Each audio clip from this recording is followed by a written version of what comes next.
How quickly does glory fade in professional basketball?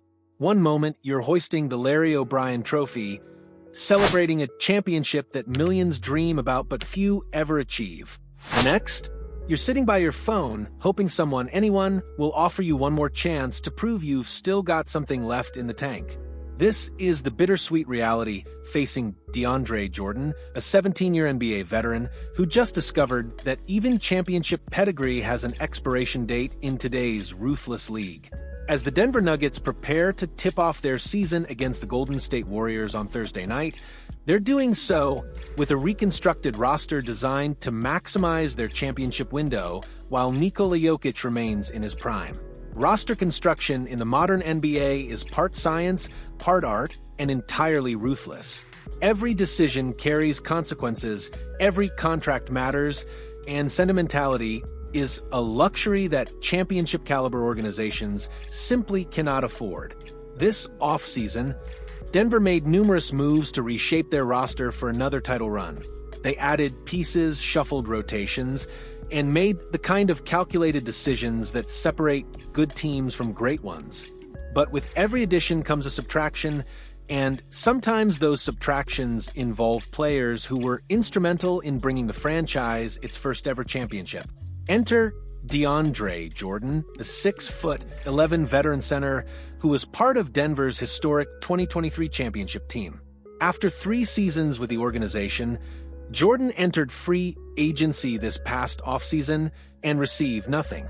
No contract offer, no reunion, no farewell tour, just the cold reality that his services were no longer needed in Denver.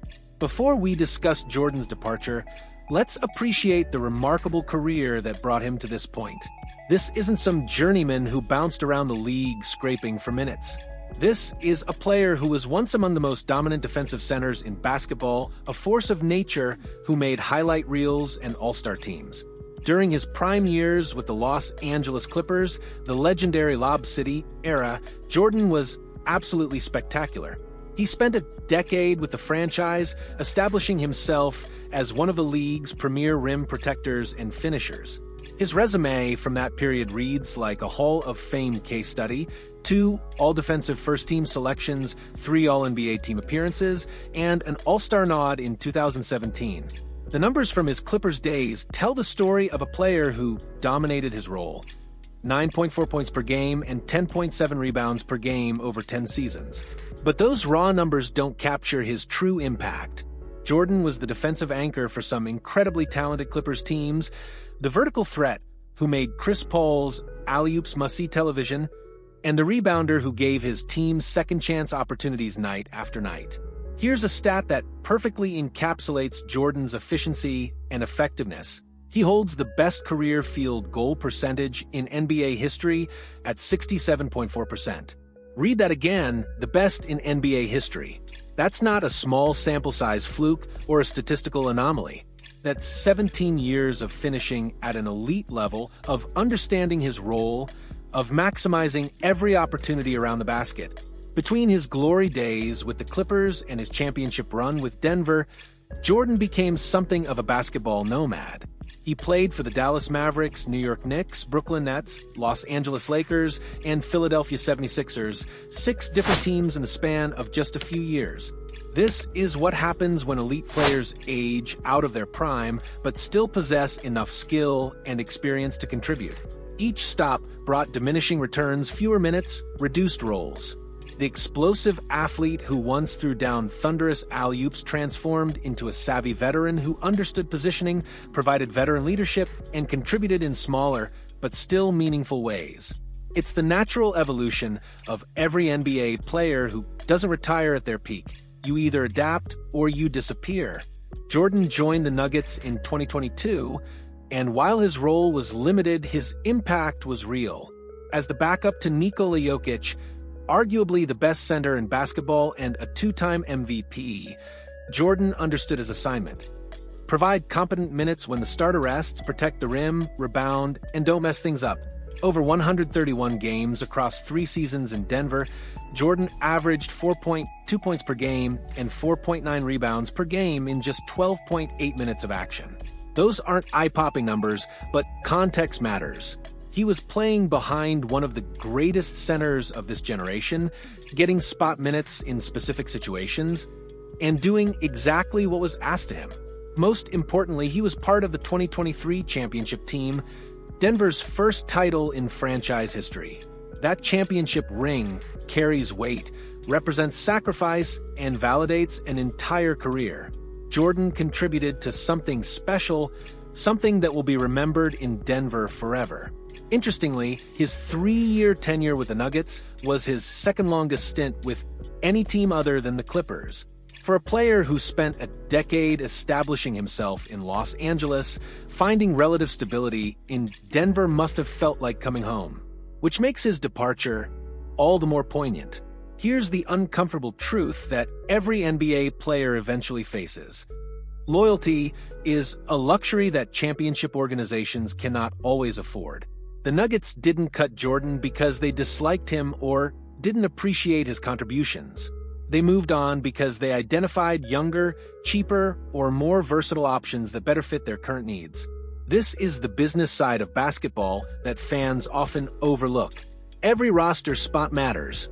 Every dollar of salary cap space carries opportunity cost. When you're a championship contender trying to maximize your window, you cannot afford to keep players simply because they were part of previous success. You have to constantly evaluate, constantly upgrade, constantly make difficult decisions that prioritize the future over the past.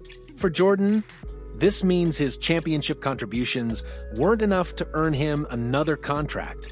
His veteran presence, his locker room leadership, his experience, none of it outweighed Denver's desire to reshape their roster with different pieces. It's harsh, it's cold, but it's the reality of professional sports in the salary cap era. At 36 years old with 17 NBA seasons on his resume, Jordan finds himself in basketball limbo.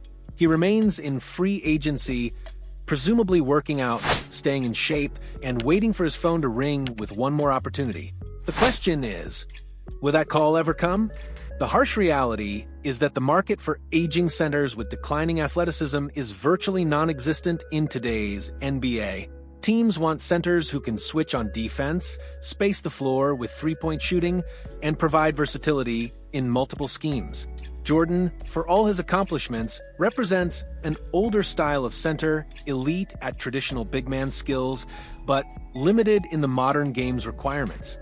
That doesn't mean his career is definitively over. Teams suffer injuries. Rosters need depth. Playoff contenders sometimes look for veteran presence in March when the grind of the season takes its toll. Jordan could still catch on somewhere, probably on a minimum contract, probably in a very limited role. But the days of being a rotation player on a championship team are likely behind him. Jordan's situation illustrates a fundamental truth about professional basketball. Very few players get to retire on their own terms. Most hang on too long, chasing one more contract, one more season, one more chance to prove they can still contribute.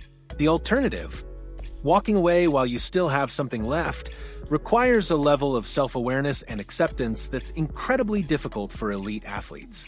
There's no shame in Jordan's journey. He had an incredible career, made millions of dollars, achieved things most players only dream about, and won a championship. The fact that his career is winding down doesn't diminish any of those accomplishments. If anything, his willingness to adapt his game, accept reduced roles, and contribute however possible shows the mark of a true professional. DeAndre Jordan's departure from Denver marks the end of a chapter, both for him and for the Nuggets. The franchise moves forward with a retooled roster, chasing another championship while their window remains open. Jordan moves forward into uncertainty, hoping for one more opportunity, but facing the very real possibility that his NBA journey has reached its conclusion. This is how most basketball careers end. Not with farewell tours or standing ovations, but with unanswered phone calls and unsigned contracts. It's not glamorous, it's not fair, but it's honest. Jordan gave the game everything he had for 17 years. He was elite, he was productive, he was a champion. Whatever comes next, that legacy remains intact. The NBA is a young man's game, And Father Time remains undefeated. DeAndre Jordan is learning that lesson in real time, joining the long list of players who discovered that championship pedigree and past accomplishments don't guarantee future opportunities. What do you think Jordan's next move should be? Should he keep pursuing NBA opportunities, consider overseas options, or hang up his sneakers and transition to the next phase of his life? I'm curious to hear your perspective. Drop your thoughts in the comments below. And if this look at the harsh realities facing aging NBA players resonated with you, hit that like button, and let's continue celebrating the careers of players who gave us years of entertainment, even as their time in the spotlight fades.